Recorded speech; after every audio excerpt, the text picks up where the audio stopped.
नमस्कार, मैं प्रिया तायल। आप देख रही हैं नेक्स्ट नाइन न्यूज नेशन। हमारे खास शो राष्ट्रीय हित यानी राष्ट्रहित में आप सभी का स्वागत है।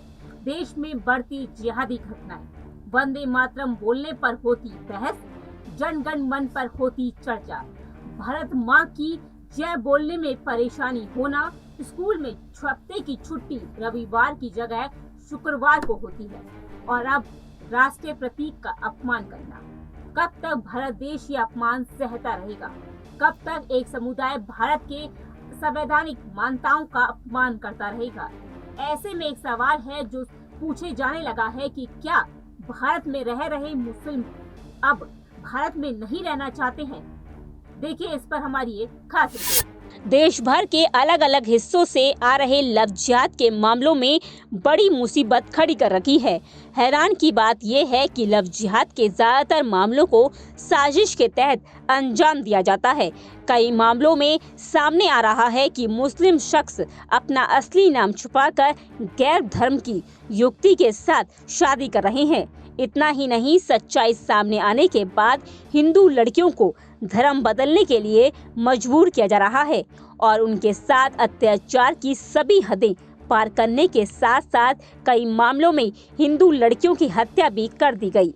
वहीं अगर शिक्षा जिहाद की बात करें तो बच्चों को मदरसों में धर्म को बचाने के लिए कुछ भी कर देने की सोच दी जा रही है, और इसी का परिणाम ये है कि अगर नुपुर शर्मा, जो कि बीजेपी की पूर्व प्रवक्ता रही हैं, मोहम्मद पैगंबर पर कोई टिप्पणी करती हैं तो देश भर में विरोध प्रदर्शन किए जाते हैं और हिंसा की भी घटनाएं सामने आती हैं, और इन हिंसा की घटनाओं में बच्चे भी शामिल होते हैं।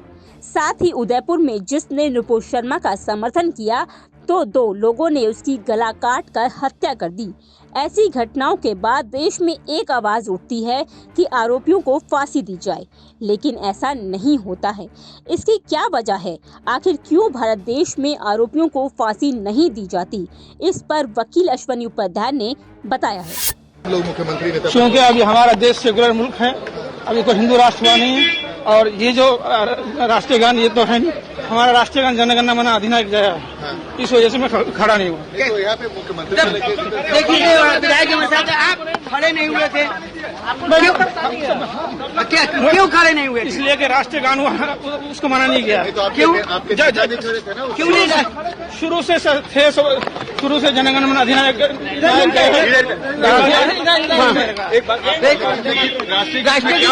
क्या परहेज है आपको? एक बार खाली बता दीजिए क्या परहेज है? बता दीजिए, फिर चले जाइएगा। क्या परहेज है? क्यों नहीं बताना चाहते राष्ट्रीय? क्योंकि अभी हमारा ये मुल्क हिंदू राष्ट्र नहीं। ये पहली बार नहीं जब मुस्लिम समुदाय ने संवैधानिक मान्यताओं का अपमान किया हो। ऐसा बार बार होता रहा है। फिर चाहे मदरसों का उदाहरण ले लीजिए। सरकार का आदेश है कि मदरसों में दुआ के वक्त राष्ट्रगान भी गाया जाए। ये पहली बार नहीं जब मुस्लिम समुदाय ने संवैधानिक मान्यताओं का अपमान किया हो।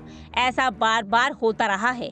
फिर चाहे मदरसों का उदाहरण ले लीजिए। सरकार का आदेश है कि मदरसों में दुआ के वक्त राष्ट्रगान भी गाया जाए, लेकिन शायद ही किसी मदरसे में सरकार के इस आदेश का पालन होता है। इसके साथ ही बीते दिनों एक हैरान कर देने वाली घटना भी सामने आई है। ये झारखंड की है, जहां पर जामताड़ा में लगभग 100 सरकारी स्कूल ऐसे हैं जहां मुस्लिम आबादी बढ़ते ही साप्ताहिक आवाज रविवार से बदलकर शुक्रवार कर दिया गया है। ऐसा इसलिए क्योंकि जुम्मे के दिन ना तो स्टूडेंट आते हैं और ना ही टीचर। स्कूल की दीवार पर भी शुक्रवार को जुम्मा लिखा गया है। पिछले दिनों झारखंड के ही एक स्कूल में हाथ जोड़कर प्रार्थना नहीं करने का मामला सामने आया था। यहाँ भी मुस्लिम आबादी ज्यादा होने की वजह से प्रार्थना का नियम बदल दिया गया था। जिले में जहां मुस्लिमों की आबादी ज्यादा है, उन इलाकों में दबाव डालकर स्कूलों में छुट्टी का दिन जुम्मा तय किया गया है।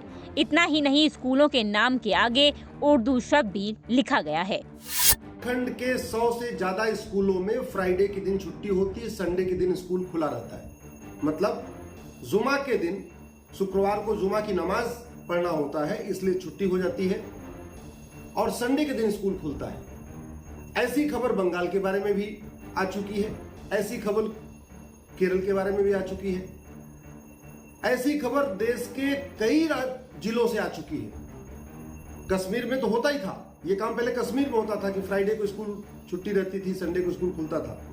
लेकिन अब ऐसी खबरें केरल में, झारखंड में, बिहार में, बंगाल में, कई राज्यों से आ रही हैं और उन राज्यों से भी आ रही हैं जो भाजपा शासित हैं, लेकिन जहां जिस जिले में पर्टिकुलरली मुस्लिम ज्यादा है।